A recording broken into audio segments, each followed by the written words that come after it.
Christopher Lochhead, he said the number one thing that great marketers, especially CMOs, need to do is spend as much time with their customers as possible. If you dedicate 30 minutes a week to either listening to a customer story, capturing a customer story, Walt Disney, when he was about to die, one of the wealthiest people, dying of cancer, injured, would still walk the park at Disney World. That's how he won. Hello and welcome to the Perpetual Traffic Podcast. This is your host, Ralph Burns. This is the show where we share cutting-edge strategies on acquiring leads and sales to acquire more customers for your business so you can achieve your vision. And when I think of visionaries in the video space, I think of our guest here today. Not Ian Garlic, Ian Garlic. Those who actually know him call him by his correct name. Ian Garlic is here talking about video, and it's from Garlic Studios and from his brand new book, which is Video Testimonials That Land the Big Fish, which we will leave links in the show notes, especially for you, the Perpetual Traffic listeners. So definitely check that out. We're going to be talking about how you're doing video all wrong today. Is that safe to say? Ian Garlic, welcome back to Perpetual Traffic, by the way. Thank you for having me back. I am so psyched. Wow, that was really nice for you to say visionary. Visionary. Yeah, I think most people, especially for their agency, are doing it all wrong, especially because they do a lot of B2C. And so then they think B2C works for B2B. And, any company that's B2B is most likely doing video the wrong way. So we can talk all about that today and how to fix it. Oh, God, we've got a lot to say on this subject. All right. So before we get into that, and, some of these insights are going to be about Alex Hormozi, Gary Vaynerchuk, like how that you can do the opposite of what they're doing in order to really help grow your business. So tease to the regular part of the interview. Can you drop a nugget to the Perpetual Traffic listeners, something that maybe that you do almost unconsciously that somebody can implement almost immediately to help scale and grow their business? So it's a fundamental. Like, you love sports, I love sports. Fundamentals win games. But the fundamental is, and Christopher Lochhead, I don't know if you had him on the podcast, but he's an amazing author, category design, all that stuff. And we were talking about it, but I've been saying this, but he said it. He said the number one skill set, the number one thing that great marketers, especially CMOs, need to do in the future is spend as much time with their customers as possible. And if you dedicate 30 minutes a week to either listening to a customer story, capturing a customer story, spending some time talking to it. Walt Disney, when he was about to die, and he was the most famous person in the world, one of the wealthiest people, dying of cancer, injured, would still walk the park at Disney World. That's so cool. So that's how he won. Yeah. Steve Jobs, right? He spent 8 months in the Apple store building it out, thinking about what it's going to feel like for his customers. Yeah. So it's the number one thing that I think almost no one does. Yeah. Yeah. I couldn't agree more. I mean, people on the show who have been listening to the show know that the last couple of months in the summer months, I was doing all our discovery calls just because we had an issue with our sales department. Guy went on medical leave and then ultimately left and so forth. But it was the best part for me to get back to not only I still go out and visit customers, which is I could not do that during that period, but it's something that I do during all the rest of the year. It's just spent two full days with one of our biggest customers just to really understand this. And I'm not saying this to brag oh my God, Ralph Burns is so smart. It's it's the basics. It's understanding. Obviously, I've got a podcast where I have to kind of talk to the pains and the desires of potential customers, but it's where you learn the most. And I think Sam Walton or somebody said it somewhere. I think it was Sam Walton. My dad actually used to say this too. And because I think this is important, is there is no person alive that you can't learn something from. You can always learn something from someone. And especially if you're in business, that is so essential. There's no more important truth because it's from the horse's mouth, so to speak. And if you're a CMO or a director of marketing or VP of marketing, you're getting whitewashed by your people. You are. You are. Definitely are. It's human nature. I've got a great leadership team. I know you do as well. Like, we actually use the same consultant to help build our companies. The point is like, I still talk to the frontline people to get their take on it. I'm like, don't bullshit me. Tell me what you really think. And we do the same on the customer side. Is it perfect? No, but at least you should be doing it as a business owner, because it's absolutely essential. Yeah. I mean, I'm going to real quick. I just want, give away it's like the first story in the book, but there was a business owner who was watching his clients and watching his customers walk through the door. He sat there every single day and watched them. And you know what he watched? He watched how many steps in between when they bought a hot dog and threw away the wrapper. And then he placed trash cans every 30 steps. That was Walt. Walt Disney did that. And he did that himself, right? He could have gotten people to do that. When you watch and like being there and observing and really listening to them, not just what they're saying, but how they're saying it, and asking them questions. So Walt was famous for like grabbing people and essentially interrogating them for 5 hours. All this AI stuff, everything that we're all want is super sexy. It will never be supplanted by this. And in fact, the people that do this are the ones that are going to win. And I think the people that don't do it are going to end up on the other side of the AI trap. And I've seen so much of this where I had an agency owner send me over his landing page. I'm like, do you use ChatGPT to write this, right? He's like, yeah. I'm like, yeah, it's pretty obvious. It's pretty obvious. It's pretty bland. It's pretty bland, no specificity, nothing. So I cannot stress it enough. And if you haven't dedicated, just dedicate 30 minutes a week. I don't think that'll ever, it's a great point. And we always talk about AI here on the show. But the point is that, yes, is AI a great tool? Absolutely. But it still doesn't supplant the human brain. And it doesn't supplant a lot of the stuff that we're going to be talking about today, which is listening and interviewing your customers, which is one of the keys to great video. And it's not necessarily the things that you think that it is. So we're going to be getting into that here today on today's show. Make sure that you do go over to our YouTube channel and watch this. We've got some pretty cool graphics of sort of mind maps, a lucid chart actually that Ian's going to be going through here today that show you how you probably think about how people come through your site and become customers, and how they actually do, and what you can do in order to make videos in order to help grow your business and ultimately scale. So check that out over at perpetualtraffic.com/YouTube. We're going to be back with Ian Garlic right after this quick break.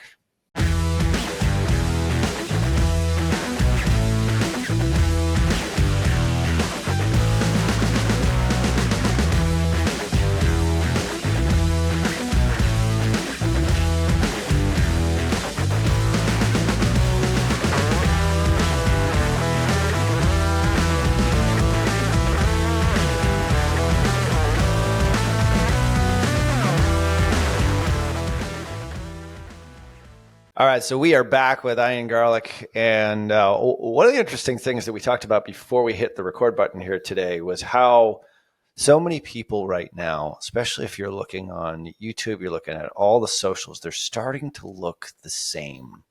Mm-hmm. And I think, we're guilty of it as well. There's AI tools that help you splice up long form video into short form video. We've talked about Opus many, many times here. And a lot of videos are starting to look like Alex Hormozy videos. And you had an interesting conversation, which is fine if you want to be, if you want to make as much money on your YouTube channel as you actually spend on YouTube, which conversation I had with him a year or so ago, I was like, wow, that's pretty good arbitrage.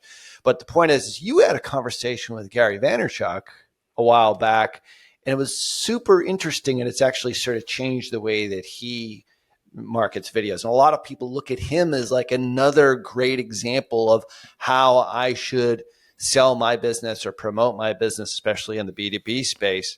But you found some counterintuitive things that he told you just through experience.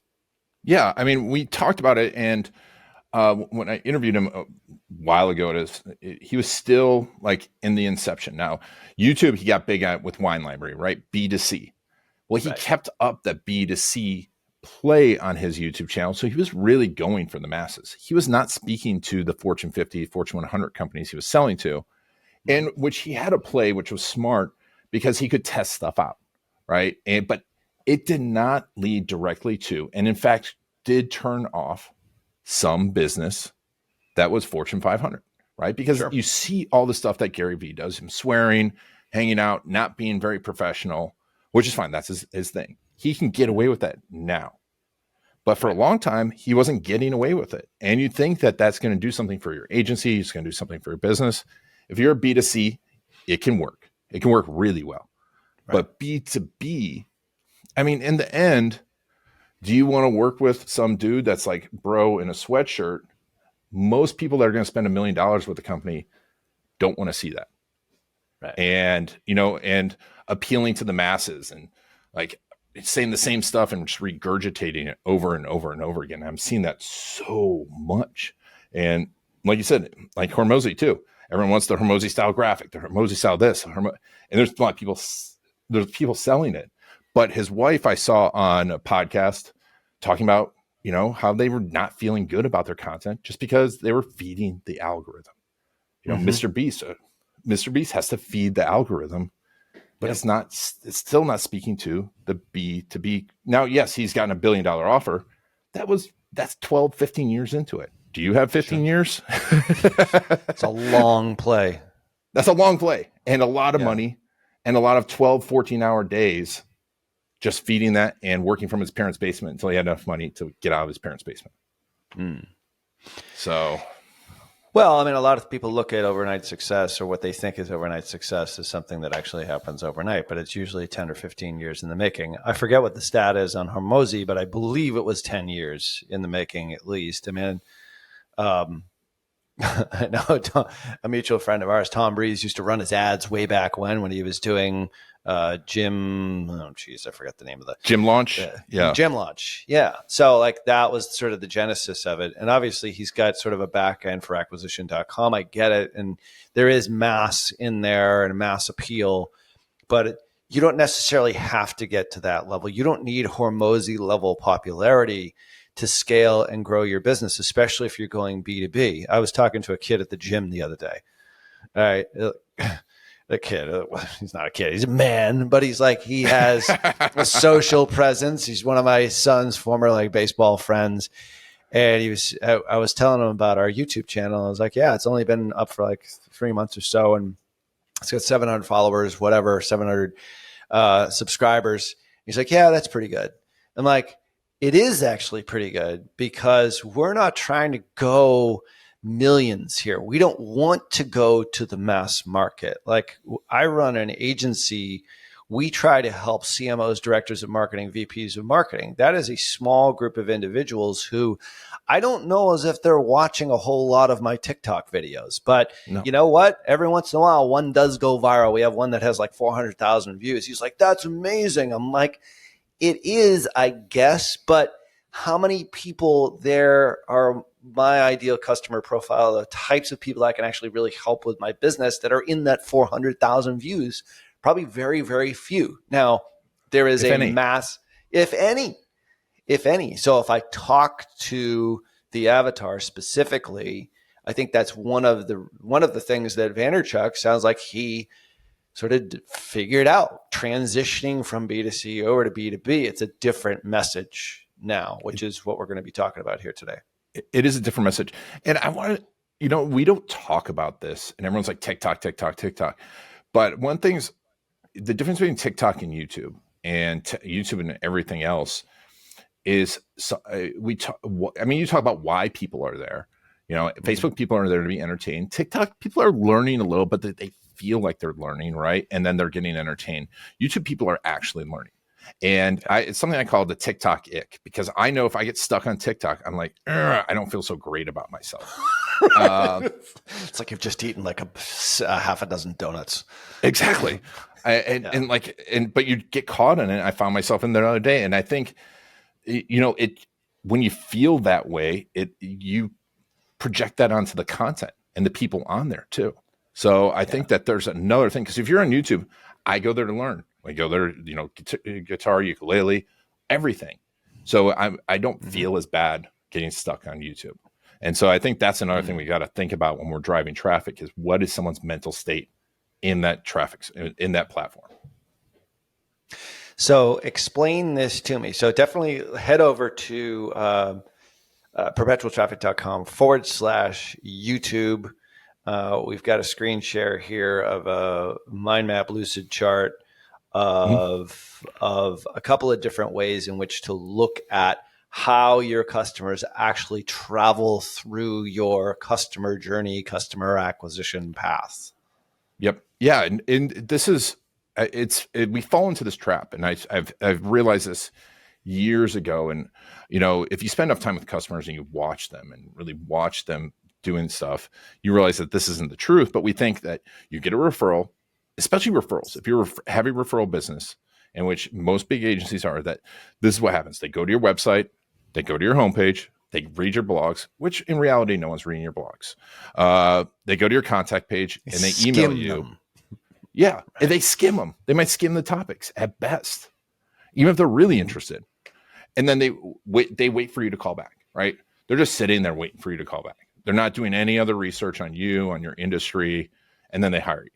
All right. This is how, for some reason, we think, especially like people driving PPC for their agency. I see this all, the time for their B2B business, that they drive to a landing page and they think, why is my landing page not converting? And they spend all this time optimizing their landing page. I'm like, well, if it's someone you want to spend 20, 30, 50, $100,000, they're not going to opt into your landing page. They're going to go do research. So, one thing I start to do is like, and this is actually a toned down version of this, because I did this for attorneys. But let me see here if I can use the lucid chart properly. This is really kind of how people are searching, and they go referral. So if you're just listening, let me just explain this to you. So you have a chart where it's a nice linear progression, pay-per-click to landing page to blog to website form to customer. It's like 7 touch points, maybe, or 5 or 6 touch points, which is 7 touch points is the old paradigm, of course. But anyway, this is actually on a site. Doesn't necessarily work like that. We're going over to an image which is slightly more complex, but actually toned down, where it's a gazillion different things happening all at once. So it's a gazillion different things. And you know what? Fair play to you, Ralph, is that, like, you were the first one that I saw a year or two ago talk about Google's 500 touch point study, right? That they're exposed to your brand 500 times. And everyone's like, well, how can that be? I'm like, this is how that happens, right? It's people Google your name and then do a couple different searches. They do your biz name, your name. They're not just researching the name of you or your business. They're researching your name, your business name, your name plus reviews. That can happen in literally less than a minute, right? How fast can we do searches? And Google's suggesting them. So they're just clicking on that. They review your socials. They go to your LinkedIn. They go to your YouTube. They go to your website. They go to your homepage. Maybe you have a great case story on there. But then it sends hopefully you're sending them back to YouTube. They'd land on your blogs through search. They go through your services, your process. By the way, this is something, little hint about us. It used to be the second most used tab on the website. We started adding process pages. It overtook the About Us. Yeah. So contact us page, right? Good, most of these people good are not tip right there. Good tip right there. Another nugget. Little nugget. Yeah, we did heat maps across like 100 websites. And it was just like, process, like how I do what I do as opposed to like who I am. Yeah. Well, they want to know how it works. If you're in any type of service business, if you're a SaaS business, how am I going to, and the process should be from their point of view. I know this sounds ridiculous. It's not like it's like, what are they going to experience? It's not we. It's you, right? Well, it's like, how many customer journey maps have you seen that like an agency does? And it's like, they land on a landing page, like I showed up above. They land on a landing page, do an email. They get to a email form. We send them an email 7 series. I'm like, That's your process, not theirs. So to, remember only like most service page businesses, you have a 2% conversion rate. And so on your website at best. And so they're checking out your LinkedIn, they're checking out your Google, they're doing more searches about you. Now they're distracted, right? Where to eat tonight? This is the best part right here. Calendar pops up, next meeting. They watch Snoop Dogg narrate Discovery Channel. If you haven't watched that, it is one of the best things on the internet. It is just amazing. Describe my YouTube journey right there, by the way. Yeah. Friend sends an Instagram post. Now I'm down another rabbit hole, right? But and then I'm like, oh, I'm still researching Ralph's company. What question about services? Maybe let me look at some of the alternatives. Ralph came up with Ralph told me about lean back social media. So let me research that. Oh, let me research some of Ralph's competitors. Oh, look, I found Kasim. He's much better than Ralph. You paid him to say that. That's pretty good. They Google and then and then we just get distracted on YouTube, more YouTube videos. We're researching on YouTube. Maybe you said something I don't know anything about. If people that spend a lot of money, $100,000 plus a year with you are intelligent people. There's very rarely someone that can spend $1 million with you over a lifetime. That's not a smart person. So they're doing multiple modes of research. They're on Amazon researching things that you described because it's too easy not to. They might check out TikTok. And then, we got to think about ChatGPT. What do we look like? What do we look like on there when someone puts your name into ChatGPT? This happens over and over and over again, over weeks to, hours to weeks, I'd say. Like this could happen. Those are hundreds of touch points right there in your chart. Hundreds. I love the kids get sick, client calls, refrigerator breaks. Like that's all part of it. That's not a touch point to you, but that is a touch point. It is a touch point, right? This stuff literally happens to me, right? It's like I was trying to buy. I'm not going to say what service because if I do, this is one of those heavily marketed services. I'm getting retargeted 8,000 ways. But I was wanting to get this home service and I kept getting distracted. My wife's like, are you doing that? I'm like, oh yeah, literally all this stuff happens. And I forgot about it. It's not that I didn't want it, but these are all opportunities. Now, imagine if you just only had customer stories showing up in all these places on top of that. People talking about how great you are in all of these places. That's the simple opportunity of video case stories. Then you can, you can have additional content and everything, but you need to be speaking to this person and grabbing their attention based on why they're coming to you. Like one of our clients, Marty, social media agency. I don't know if you know Marty, Bad Rhino. But they've landed some major clients because they speak to the bigger clients, right? They speak to the C-suite. The C-suite passes around their YouTube channel. They grew a couple 100% just through YouTube because they just spoke to these people.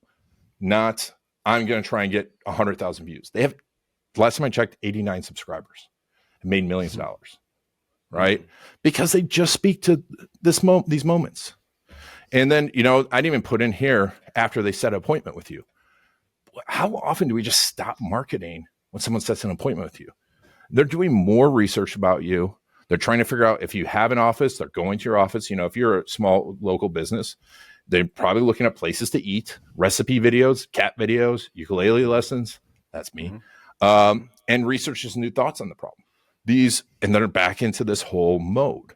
And we've got to be thinking this way because there's no attribution. This is not in the funnel, but all these things are, if they're researching 3 companies and one shows up in all these places looking professional, one shows up looking like, Alex Hermosi, and one doesn't show up at all, which one's getting hired? Well, Hermosi is there. He's there. But I wasn't paying attention to my book launch calendar, and he launched his book 2 days before mine. So I didn't. Oh boy. Yeah. It does happen. Yeah. It does happen. You can always relaunch volume 2 or the new improved version. I didn't make it to number 1, but I've been in the top 20 for 2 months now. So that's good.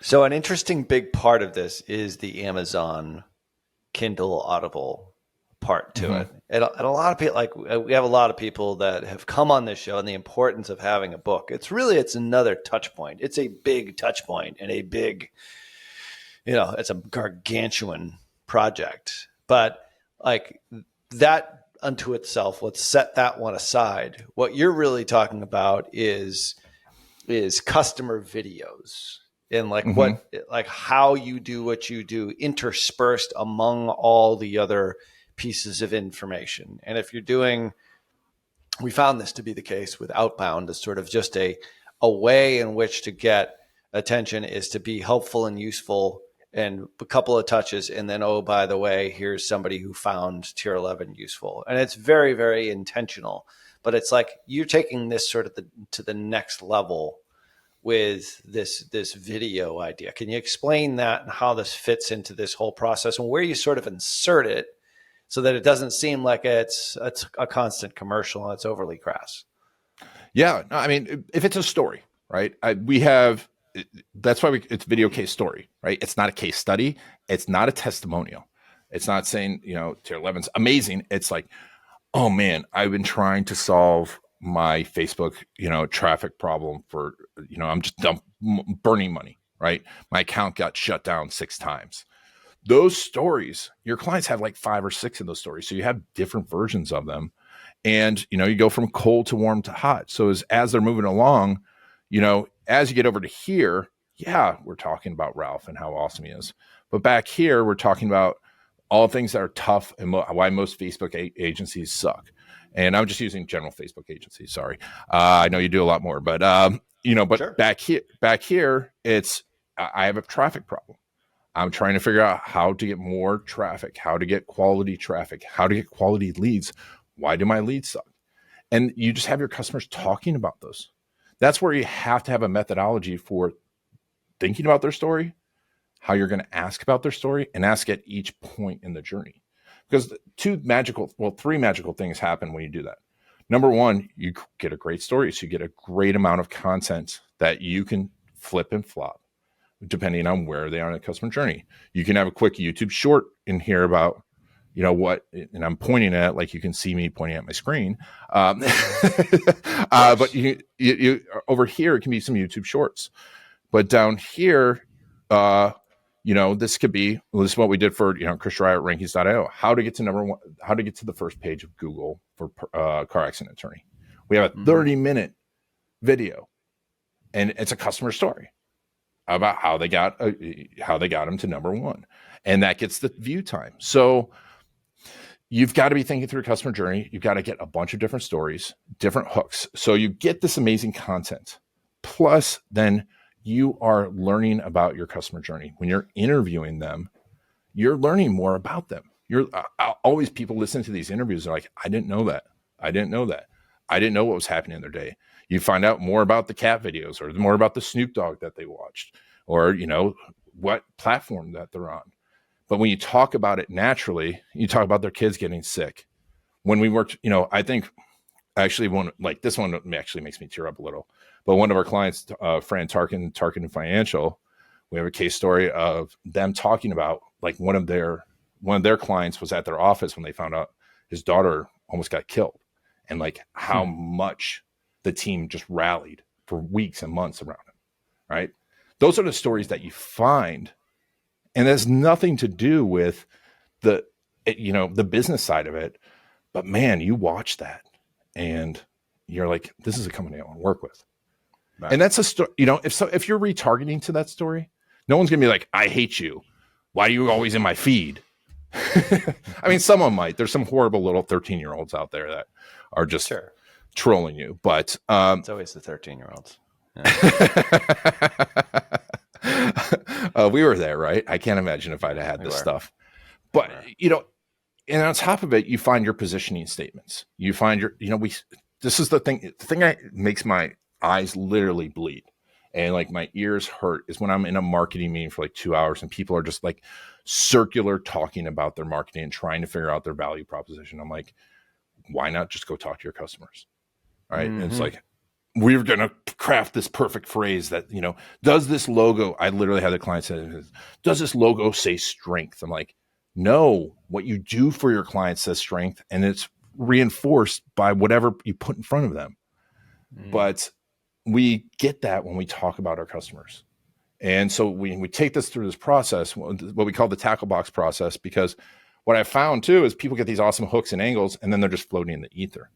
So we've developed a system for putting them all in one place so you can find them when you start a marketing campaign. And you start to find these patterns, and you're like, oh, we are great at this thing. Or there's another way that we serve our clients that we didn't talk about. So I know I went into a long ramble. I've been doing this for a long time.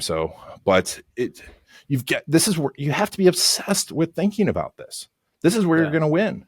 It's not going to be what's the prompt I put into ChatGPT to get me the best Facebook ad. Right. It's going to be like, hey, here's Julie. Here's her life story. Here's what she.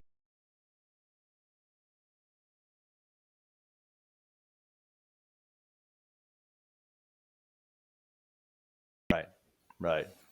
Is this one of the biggest problems that businesses make at this juncture? Because it's fun. I mean, I talked to a huge agency yesterday about a potential partnership, and we just sort of were explaining like what we do. He's like, "Oh, you guys are omni-channel." I'm like, "Yeah, I suppose, but this isn't really reflected on the site." But it made me realize, I'm like, wow, these guys are really, really big, one of the biggest in the space. And they still think in terms of what you offer as opposed to what you provide for the customer or what you do for the customer. I was like, yeah, that's it. But sort of, embedded in what we do is really is client success and helping them achieve their vision. Like all the other stuff doesn't really matter. It's like, do we do all those things? Yeah, all those things. But do they really care? Well, they might come to like us for Facebook ads, or they might come to us for these things. But, and I'm just using this as an agency model or an agency example, but I think the same could be said for every business. And it really is turning it back on, it doesn't matter how great you say that you are and what you do. And it's all about you, meaning the business as opposed to the customer. I think that's one of the biggest mistakes. But it's not even talking about the success that you create for your customer. It's getting your customer to talk about it for you and then giving that in the context of a story, which I think is what we're really talking about here, which makes it us as humans are drawn towards stories, right? From the days of the caveman, how information was actually passed around in front of, in front of the fire as you're roasting the day's catch or whatever it is. Like that's how it all starts. It's embedded in our DNA. Literally, it is embedded. A friend of mine, amazing author of Immersion, like this amazing software that measures it's Paul Zak, and he measured people's blood levels, right? And he measures people's blood levels when they watch stories and how oxytocin and cortisol evolve. And it's just like how there's science in this. And everyone's like, story, it's so touchy-feely. And he shows it's like when you get that high emotional peak, it affects directly how people decide afterwards on anything. Like like one of his books, he talks about that if you show someone with a highly emotional story afterwards, they're more likely to decide positively on anything that they do after the story, right? It's this, and like how you connect brand to it. So stories, we use it as a short term, but it's all about emotions, which is all about chemistry, which is all how we decide. So, and yeah, the customer stories are critical because no one wants Facebook ads. No one wants an agency. Most people hate the idea of getting an agency. They want the transformation. They want that business outcome. They want to grow. They want to own their industry. They all have different outcomes and different transformations. That's the story you want on your website. Yeah. They want the after state. They want to hint at the before state, but they really want the after state. So if we break this down into, and by the way, if you're not watching this over on our YouTube channel, definitely head over to perpetualtraffic.com/YouTube. You can see all of this there in the mind map and how we kind of go through this.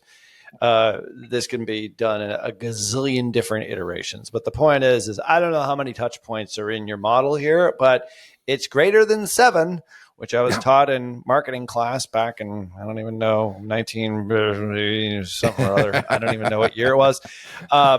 So how do you do it? Like, is there a formula that you have? I mean, obviously they can go and hire you. We're going to leave links in the show notes for that, and obviously read the book and go through it. But from a high level, is there a formula people can use that break through this clutter and get us all out of this bad habit of just wanting to talk about how great we are and all the features that we have in our product, as opposed to what really matters, which is the stories and the benefits to the customer? All right. So this is the framework that I've developed over the years, and I constantly have worked on this framework. A lot of people build a framework and that's it. And, and this is their thing. They go sell it and it kind of works. This has been evolving actually 17 years now. And, goals, your positioning, review that. And what stories do you have? But then you walk through your customer stories. You just talk through your top 10, 15 clients. And this part is all described in the book. The book is not one of these things that I didn't want to be like, here, you got to talk to me to get all the things. I'm like, no. Actually, I got my first 1-star review the other day, and it was like, this is really hard. Like, bastard. I'm like, what we do, yes, there's a process to it. But when you talk through your customers and plan out, like, what do you want, what results you want from talking to them?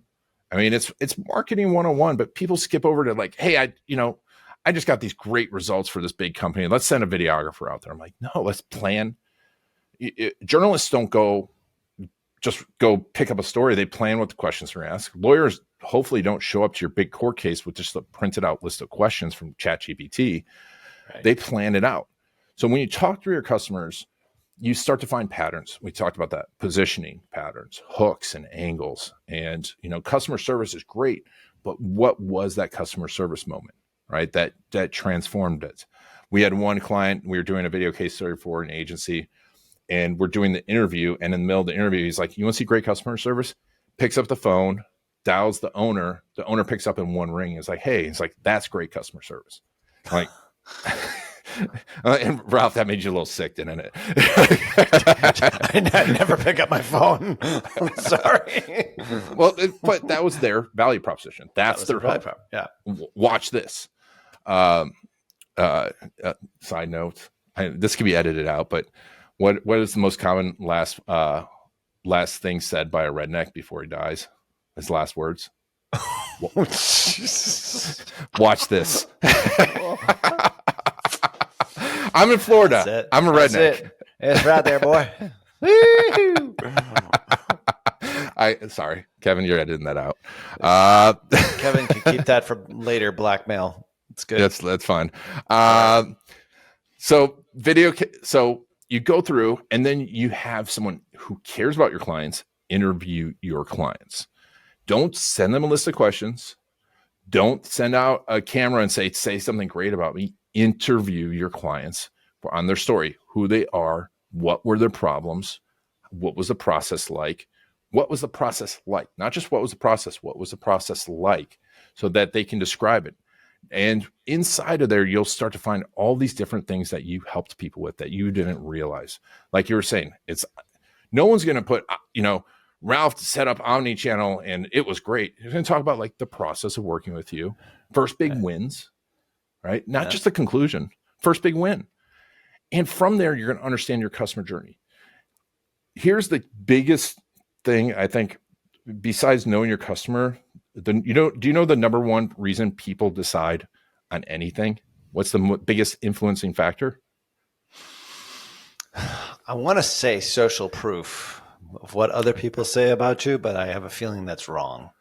Well, mimetic desire is important. Like what we see other people do is really, really important. There's a great book on it, Wanting by Luke Burgess. Amazing book. But it's the moment. It's the situation. There's all these studies about, they talk about people, priests, guys who are studying to become priests walking over homeless people because they were told that they had to get to this place immediately. We decide because of the moment. Are you going to have a I know hot that coffee or study. cold? Yeah. Yep. And it's the most important factor. So when you understand someone's journey, you also have to understand their scenes, right? Are they sitting with their wife? Are they sitting in a boardroom? We have to know those. And once you get into their scene, now you can, this is where great marketing becomes a lot easier. Because if you sit down and go, hey, I'm speaking to Ralph, he's, trying to improve, his podcast numbers are growing, but he really wants to get YouTube. He's in a boardroom meeting right now. He's talking to his team about YouTube. What can I tell him right now to improve his YouTube channel? All right. At that moment, we can, and that's why we're good salespeople initially, but we're horrible at online marketing. We try and talk to demographics. So, and from there, what we do is we just do a documentary style process and we ask people questions. So we ask and we put them in that moment. But you just start shooting those videos and speaking to that person at that moment. And then you can relate back to the case stories because now now you're into it. The rest of that stuff now, there's technical stuff around YouTube. But if we do just that, think about our customers, think about their moments, speak to their moment, you're going to do pretty well.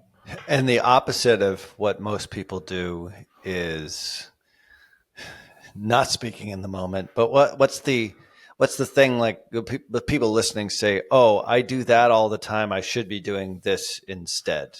We just speak in generalities. We speak in what's the platitudes. Don't do for that. Yeah. Don't see what gets a ton of views, and because you don't know who's viewing it, don't go, here's 5 things you need to do to get your website ranking higher. That will get attention, not always the right attention. Right. And you got to think about the moments closer to when they're buying from you. What's it going to be like to work with Ralph? What's it like to work with his team? Who are his account managers? How do his account managers work? Will he work well with my other marketing team? Will my CEO will he look all right to my CEO? These are some of the questions early on that closer to the sale. And people don't start so far out of your sale and speak to someone very like, I'm going to get Billy excited because he loves burgers and I love burgers. So I'm going to do a bunch of burger videos. And don't speak to generalities, and don't be afraid to be very specific and, specificity and authentic, like open. I know we all talk about authenticity, but if you really think about that person at that moment, this is where Gary Vee did a really good job, because I forget her name, but he always thought about this, 35-year-old woman and like what's going on in her life. If you speak to that moment and that person, you're going to win. Because so many people too speak to everyone. They're like, I'm going to turn off this person, or I'm going to turn off this person. Mm-hmm. So this is where it helps to have someone coaching you. Yeah, it does. I think my guess is that a lot of people struggle with this. Mm-hmm. It's just because it's so counterintuitive, because we're all very, very inwardly focused as human beings. Really, it is all what's in it for me. But as a marketer, it's got to be the exact opposite of that. Yeah. Like the great marketers get to that point. I think the merely good marketers kind of get there, but what we're talking about is a complete transformation of really putting yourself in the other person's shoes and talking about them specifically and what they're going through at that moment of their life, because that's what matters most. And even using examples of it, to articulate a specific point, like the 35-year-old example in Gary Vaynerchuk's case. Yeah. Oh, exactly. It's, like my one client, Marty, runs a social media agency. He didn't talk about running social media. He talked about what type of social media manager do you need, and how to measure if your social media manager is good, and where does direct response fit into your social media marketing campaign. And, these are the types of questions that we have to really think about. And we do kind of as humans when they're across from us, but it's so easy with the computer on the other side. And then we start to mirror Alex Hormozi, right? And generalities. Like I was watching his stuff the other day and it was good. And it's like, hey, you've got to have a good offer. Like, it's like, do I want to, and he explains what an offer is for 30 minutes. I'm like, I don't want to work with someone who has no idea what an offer is. Do you? No. No. I mean, it's just because I don't have, they're so far away from being able to work with me. In the case of the example that you just talked about, it was not the top 5 tips for setting up a successful Instagram campaign. It was the top 5 tips for hiring and or what a good media buyer looks like. Those are two very different, and I think we're coming back to one of our original themes here when we first started talking. It's talking to two separate avatars by way of the content itself. The first one is very much the doer. Like if you have a do-it-yourself course on teaching people how to run Facebook ads, like that is a message that that would be a video you'd want to do, like the top 5 tips for Facebook ads in 2023 or whatever it happens to be. Like that's a doer. But if your ideal customer is not the doer, maybe the doer recommends to the next level up, but you need to talk to the avatar, think about what they're thinking of. Okay. In the case of this particular case, it might be the VP of marketing, the director of marketing, that kind of thing, because they're the ones who need to know, all right, and when I hire a media buyer, these are the things that I need to know. If it's coming from an agency, probably the 6th one, the bonus one is, hey, if none of these 5 work, then the 6th one is an agency. So probably keep that one out. We've all seen that trick. But the point is like you create the content around the avatar by thinking through what they're really concerned about, as opposed to the opposite. And because a lot of people have asked me, I was like, why don't you do more of this type of content? I'm like, we used to do that. And well, when we had info products, we were teaching people how to do it. Yeah, we did do that, but that's very different than what we're doing right now. This is a B2B sale as opposed to a B2C sale. Yeah. And an important thing to remember in your B2B sale is, especially a bigger company, you have 3 or 4 decision makers and you kind of need to speak to them all. You need to start to know their journey. And I think it's easier to speak to a CEO, a COO and punch down to the CMO than it is to get the CMO to recommend you, because, that's just the reality of it. But that's the other thing we're seeing too with YouTube is, I talked to Kasim about it because he's had this happen too, is the YouTube channel gets passed around. It's like you were saying, it's much more easy to watch. And so it's easier for someone to pass around your YouTube channel. And that's where you can speak to the entire company. Because the way it's also designed, it's easier to see because you can have playlists. And I think that's one thing that you really need to think about when you get empathetic, like we talked about, is what your YouTube channel looks like for these people and how easy it is. Because if we jam it up with all this stuff that we're trying to get millions of views on, they're going to miss that material that is important to them. Yeah, just to go back to the one of the original points was it doesn't necessarily matter the number of views. It's the amount of people that actually are watching that you really care about at the end. And this journey is a convoluted journey. It's hundreds of touch points all the way through. So what's the next step in this process? What's next on our storyboard here? And if you're not watching on YouTube, definitely check out perpetualtraffic.com/YouTube. Just reminding you of that. We'll try to explain it in audio format here as best as possible. But what's our next step? So at this point, you've distributed your video case stories to your essential places. One of the things I'll put into videocasestory.com/perpetual is our fish in the barrel strategy. People, we go straight to cold traffic, right? Everyone's like, I got leads at $1.47. I'm like, but when these leads leave your funnel, which they're going to, what do they see, right? So getting your case stories throughout your website, your About Us page, your process page, people talking about the process. It's amazing to me how few people have any type of customer stories on their Contact Us page, and how much, we know cart abandonment is huge, and ranking for your name. Get your case stories ranking for your name in YouTube. You can get the videos ranking there, own more of that space. So we now develop more of, and retargeting. Kasim talked about it when he was on my show. His number one retargeting video was the video case stories. 200K, whatever he spent on YouTube. So we get those customer stories following people around. Now we create our core videos. Your About Us, second most used page on the website. It's still about them, right? Your About Us is really like why I love helping you and why why, what really motivates us and the core values that are going to help you. Your process video, we need to have one of those. How is this going to work? Your video FAQs, some of your how-to videos, but describing how to work with you. And then you increase the visibility for those. Now you start doing additional videos that drive people to it. And eventually you move into cold audiences, connection, and thought leadership. But we've developed this converting mechanism on YouTube with our videos that people can choose their own journey, answer their questions. They get to know us. They get to feel, what our customers are like. And we treat our YouTube channel like a website, but we're driving people back to YouTube. I used to be all this, I don't want to drive people to anywhere but my website. The fact is, people are going to spend literally, Ralph, what's your time on site right now on your site? It's like 2.5 minutes. It's like, it's about 2. That's amazing. Most websites I see, it's like 1:30, right? And because they're on your YouTube channel or they're distracted watching cat videos.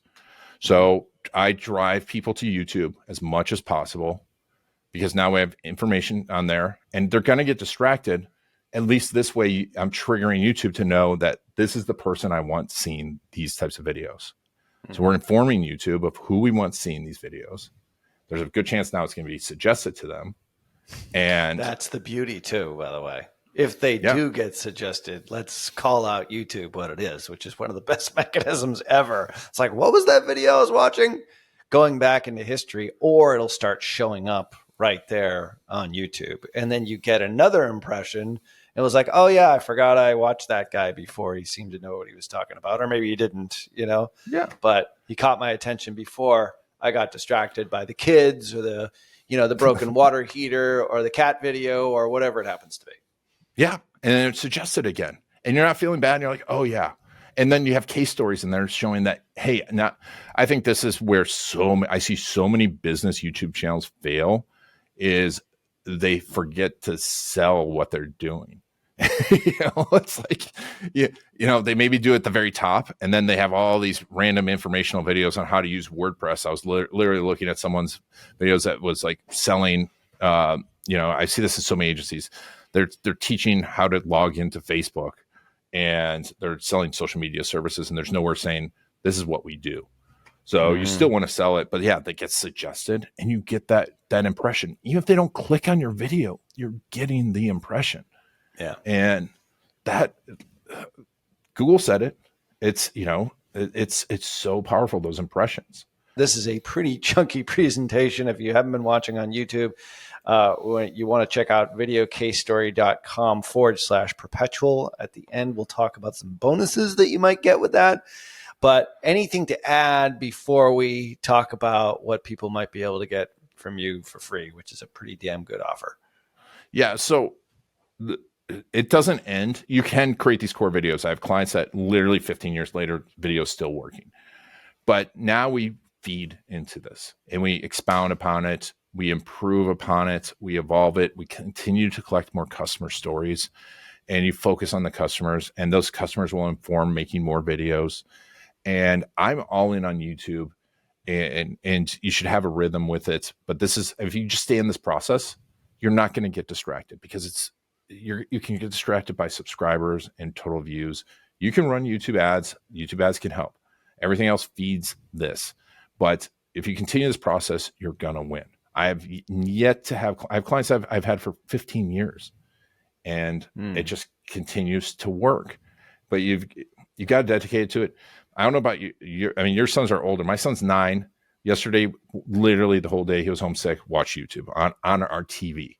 YouTube's not going anywhere, and investing in it is not going to be like investing in other channels where it could disappear tomorrow.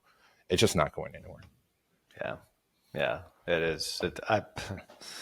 I've noticed it myself, just spending so much more of my view time on YouTube because it's like exactly what I want in so many different ways. And the more I watch, the better it actually becomes. It's making suggestions and finding other content that I didn't even know existed. And it's scattered all around exactly like what you're talking about here. So this is super good. So As far as a giveaway for our Perpetual Traffic listeners, I know they can go over to videocasestory.com/perpetual. If you don't know how to spell perpetual at this stage of your journey, if you've been listening to us for 500 shows, I can't really help you there, but it is videocasestory.com/perpetual. What is the extra special iron garlic bonus that they might be able to get? Yes. So this is, I mean, I know a lot of people say this is just for your audience, and I'm guilty of that, but this is literally just for your audience, because I'm going to give you the tackle box, the tool that we use, which is every marketer that's been through it's like, this is, game changing. Kasim's been through it. Hopefully you'll be through it soon, but we give you that. We're going to give her a fish in the barrel strategy. It's a 10 video course on where to use video case stories to convert more of the business that you already have floating around. Every 10th person, I'm going to send a hard copy of the book, up to 15 copies. So, once we get to 150 people, if you really want the book, email me. And on there, I'll put all these charts too, so you have access to all of these charts as well. So you can go through it, and if you want to go DIY it, you can DIY it. This is great. Crazy value. And the book, once again, you can get it on Amazon. Is that the best place to get it? Do you have a specific URL for that as well? I mean, you just Google video testimonials on Amazon, or Amazon search video testimonials. If you look up video testimonial book, it should be number one. I did some SEO there. And even though I hate testimonials, it was like the most searched. So I'm a sucker for traffic. It's all right. It's all right. It's you are a marketer at the heart of it all. So definitely check that out at videocasestory.com/perpetual. Also, we'll leave links in the show notes to the book, Video Testimonials That Land the Big Fish, right? Yes, sir. That's the biggie. That's the biggie right there. And thank you so much for coming on yet again. I think is this your second or third time on Perpetual Traffic? My second time. Second. It seems like it's been more, but because there's so much value here, maybe this might actually be 2 episodes. So maybe it is your second and your third time on. Pretty good. So thank you. Obviously, we've given links here that you can reach out and you can connect with Ian.